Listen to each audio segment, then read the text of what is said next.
We welcome you to Phillies Postgame Live, presented by our friends at Cure Auto Insurance. Ben Davis, Michael Barkan, Reuben Amaro Jr. from Citi Field coming up in just a moment. They lost 8-6 to the New York Mets. They're now 21-25. Here's a question for you. Do you think they can play 65 and 51 ball the rest of the way? Can they go that the remaining 116 games of the season, 14 games above 500? It's a .560 winning percentage, because that's what it'll take to get to 86 wins. If you even think that 86 will contend for the division, or Ben, if you even think that 86 wins will contend for a playoff spot. I don't know where you are on that, but you can kiss the division goodbye. I mean, let's just be honest about it. We want the Phillies to win every single bleeping game. But the fact of the matter is they're woefully inequipped to do that, and they fell short again tonight. They're not winning the division, so let's just focus on the wild card, which they're probably not winning either. I'm sorry, Ben. Go ahead. No. Feel free, Michael B. I'm not done. 8.5 games back. They can't continue to play baseball like they did this evening and expect to win. That's a Mets club that did all the little things well. You can't walk 5 guys and expect to win ball games. No more 5 walks by the Phillies rotation tonight and bullpen. It just can't happen. Yes, that 6th inning was awesome, where they threw up 6 runs. A big 3-run homer by Garrett Stubbs was absolutely awesome. But what do? You come out the very next inning and walk off Tomas Nido, who's barely hitting 200. It can't happen. And you expect to win ball games like that. It can't happen. It will not happen. You saw that was evident tonight. Listen, these guys, it was nice to see them claw back in it. I will say that. I'll give them all the credit. I mean, they were down 7-0. And there was nothing going on. They weren't getting anything off Carrasco. A couple just broken bat hits, 4 in a row. I think the hardest one hit in that inning was 83 miles per hour exit velo. But they got it done. They got 6 runs, but then they go out and walk somebody. I'm just tired of it, Michael. The difference between the Phillies and the Mets, me too, my friend. The difference between the Phillies and the Mets is when the Mets found themselves down 7-0 May 5th in the 9th inning, and then 7-1. They clawed their way back to a win and beat the Phillies in the 9th inning. Rare as that might seem, we were hoping that the Phillies might be able to take the entirety of this ball game and be able to do that. I have another question before we get to Reuben Amaro Jr. Whoever made the decision to push Zac Eflin's start until tomorrow, whoever made that decision, whether it was John Middleton, whether it was Dave Dombrowski, whether it was, as was suggested in the pregame program, the performance people, or whether it was Zac Eflin himself, and said, you know what, I need another day. Please stand up and be counted. Please have the guts to let us know, we the fans of this team who want to know that why Zac Eflin couldn't pitch today and why he was pushed back. I mean, there's probably a reason for it, but I'll tell you what, if it was Joe Girardi's decision, because you know what, I just don't play my players like that. I want to make sure that they're as healthy as can be. They just make, they don't make enough money for me to expect them to go out on regular rest. Then take a hike, Joe. Take a bleeping hike, because we're sick of it. We're sick of it. I want to know whose decision it was to push back Zac Eflin's start. It's absolutely, again, if he's injured, then by all means, you got to do it. But this old kind of amorphous, we don't know why he was pushed back. Yeah. He was asked about, Joe Girardi asked about Bailey Falter 3 days ago. And he just kind of, I have nothing to do with it. Who did have something to do with it? Yeah, I think we have the right to know. If he is tweaked, maybe if Zac Eflin did have a little whatever's going on, it's not a big deal. Maybe he has to miss 1 start, whatever. But I do think we are kind of entitled to that information. And, they might say, I don't care what you think you're entitled to, as in A Few Good Men, but it would be nice to know what the heck is going on. And the other thing is, and nothing against Bailey Falter, but the way Zac Eflin threw the baseball the last outing against the Dodgers, he had his allotment, normal fair share of days off. And the reason that the guy's 29 years old. Mm-hmm. He should be able to come back and make that start. And it's just, and I'm not saying it's just a different mindset when you're calling a guy in from AAA, and Bailey Falter's done a good job. And I know he gave up 3 unearned runs tonight, but he still walked 3 guys. It's just, that's the kind of thing Zac Eflin isn't going to walk anybody. And all those runs came back to bite the Phillies in the tail. They had, I don't even know, I've got to check the walks tonight, but 3 of the walks scored, both with Falter and Nick Nelson and the other pitchers in there. 3 of the walks, they're gifting runs to the New York Mets. Michael. I think 4. 4, okay, 4, and counting, for goodness sakes. And then JT Realmuto in. I know Stubbs hit a home run, and bravo, because it put the Phillies back in the game. That's great. But you got JT Realmuto Realmuto, BCIB, best catcher in baseball, 3-time All-Star, who's sitting on the bench when you start a series against the division leaders, your bitter rivals in the division, you sit him down. Now, you got San Francisco coming up. You got the Angels coming up. You got Milwaukee coming up. I understand it. Those are going to be tough series, but you're also talking about the New York Mets up there, and now you're 3-7 this season against the Mets. I just don't understand the management of the team. And there was just no room to get farther and farther back in this race. 8.5 games out now, and the Mets have had their number. You could have made a statement tonight going in there to New York. Maybe you win the series, maybe you sweep them, but obviously that's out of control right now. Mm-hmm. When you look at not just Falter, but then Nick Nelson coming. Well, hang on one second. Reuben Amaro Jr. is ready, and let's go to Citi Field in New York and check in with Reuben.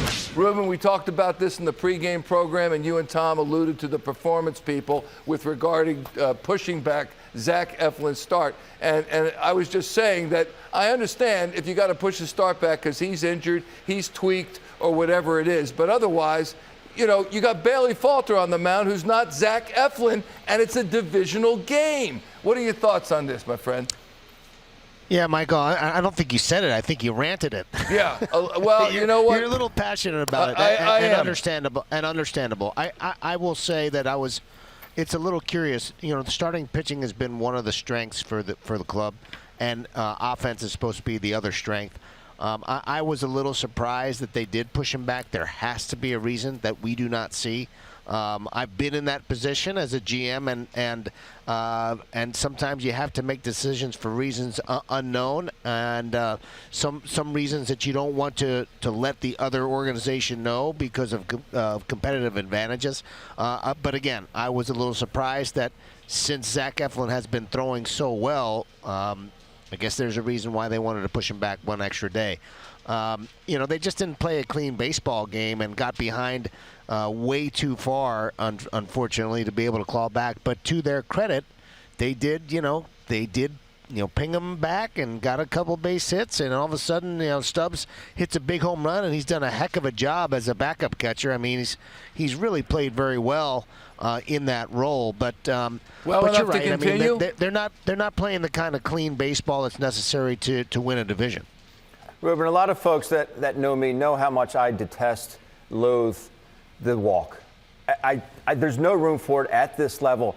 They continue to get snake bitten by these walks. I know it probably sounds like I'm beating a dead horse. What can they do about this? It's an epidemic. It's just, it has to end. These walks are killing them.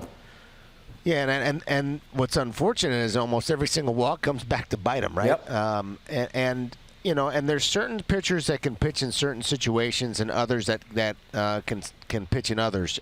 Nick Nelson has done a very good job at times, but there's other pitchers in your, I guess, in your bullpen that you would use as plus pitchers and others as minus pitchers, and I think it's just a matter of kind of deciphering which guys need to come out and pitch at what times. And I'll tell you what, I was kind of surprised that he stayed in there after throwing. I know he struck out a couple of guys, but just like the time that he stayed in there and lost the game in Atlanta, there are times when at some point you got to get a guy out of there and bring the next guy in who is more equipped to be able to handle a closer level of baseball game. And so, yeah, that walk, that needle walk was troublesome.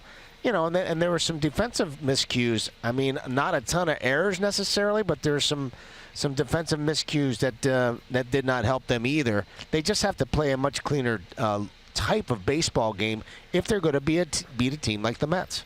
Reuben, as you would know, our esteemed producer here for the Pre and Postgame show, Sean Kane, I was up sitting next to him watching the ball game, 3-0 count to JT, and I said, Shauner, he's got to be swinging here. And he takes a fastball right down the middle, and we agree with you. He's got to be swinging the bat here. He just lets it go right on by.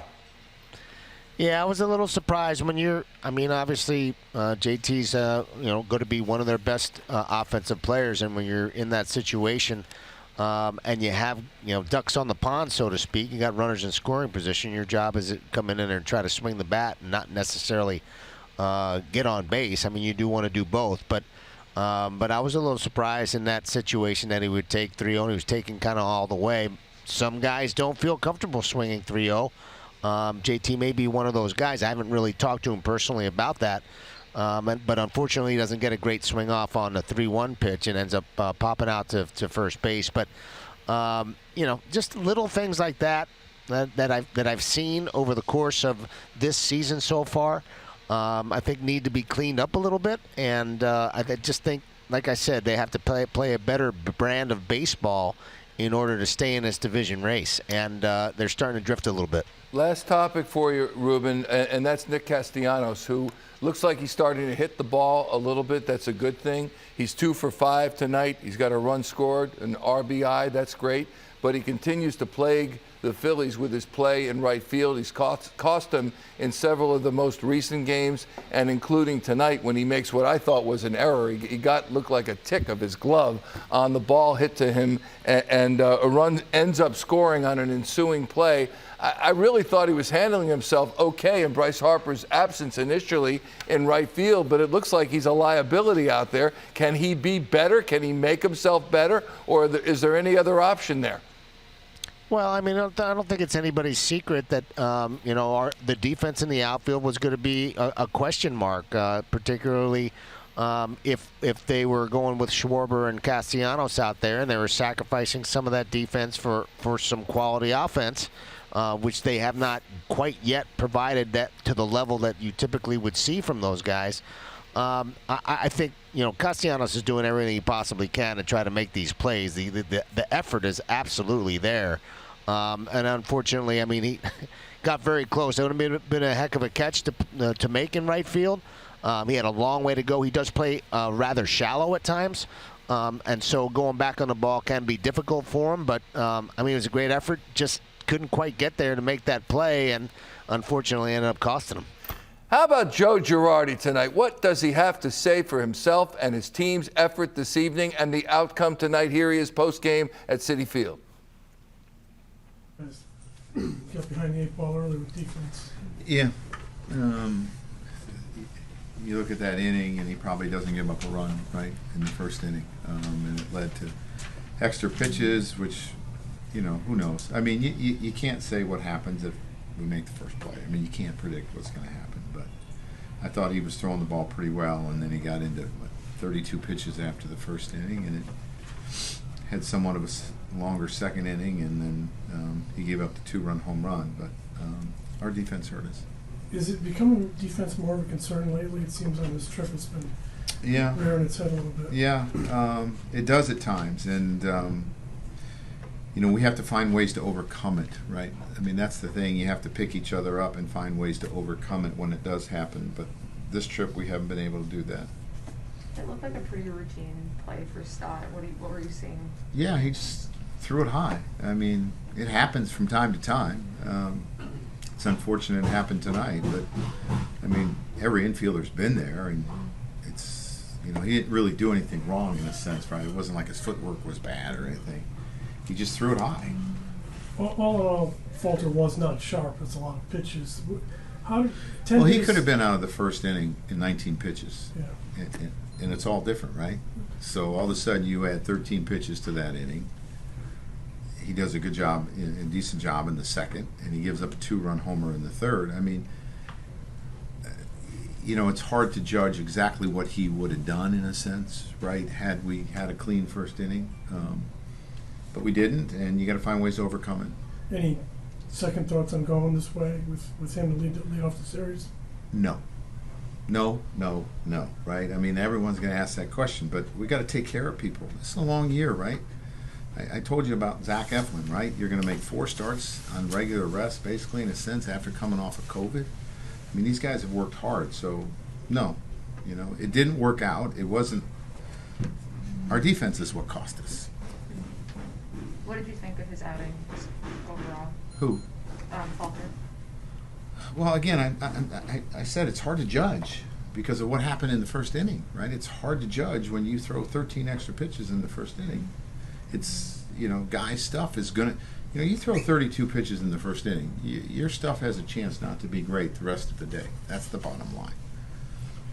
Do you think they tested Nick Castellanos' arm there in the first? Would they have Yeah. I mean, they had 2 speedy runners on, and they took a chance. And, I'm not sure if Stubbs comes up with the one if he doesn't get him out, right? It's not an easy play. It's a bang-bang play. I understand that. I'm not saying that it's easy, but yeah, they did. How good was it to make that comeback in the 6th? Well, we took advantage of some, light hits, if you want to call it, and we made it work into 6 runs. Stubbs has a huge 3-run homer, and all of a sudden we're back in the game. Unfortunately, we weren't able to score after that. No, no, no, no, no. And that is a quote from Joe Girardi when asked by our Jim Salisbury, any second thoughts about pushing Eflin back a day? Second thoughts about bringing Bailey Falter up to start? No, no, no, no, no. Got to take care of people, he says, Ben, which is Zac Eflin. These guys work hard. That's right. And I got 5.7 million reasons that Zac Eflin should have gone today. Unless, I don't know if you have any other thoughts about what going. I want to be fair. I want the truth, but I don't know what it is in this situation, because if Joe Girardi's telling it, then he's making an error in judgment, it would seem. Yeah, I was wrong about Zac Eflin. He's not 29. He's 28, and he just turned 28. He just struck out 12 Dodgers. He looked unbelievable, and he had his normal scheduled day's rest. He should have started tonight. I don't know if this is something that. Again, I don't think it was just Joe who's making this call. I don't think it can be just Joe. This was run up the flagpole. There are a lot of different people talking about it. The bottom line is you're going into Citi Field with a 7.5 game deficit to the Mets, and you call a guy from AAA who's been okay in his big league stint, but Zac Eflin should have started. I can disagree with him. He can disagree with me, but he should have started tonight. That's the bottom line. Yeah. And I'm telling you, it may have been a lot completely different animal out there tonight. You go in a different mindset. It's a whole different. Okay, we got one of our normal starters going. It's a different mindset. It's almost like, all right, let's go. And I'm not saying they didn't have confidence in Bailey Falter, but I think they would rather have a guy that starts every 5th day like Zac Eflin does, as opposed to Bailey Falter. Yeah.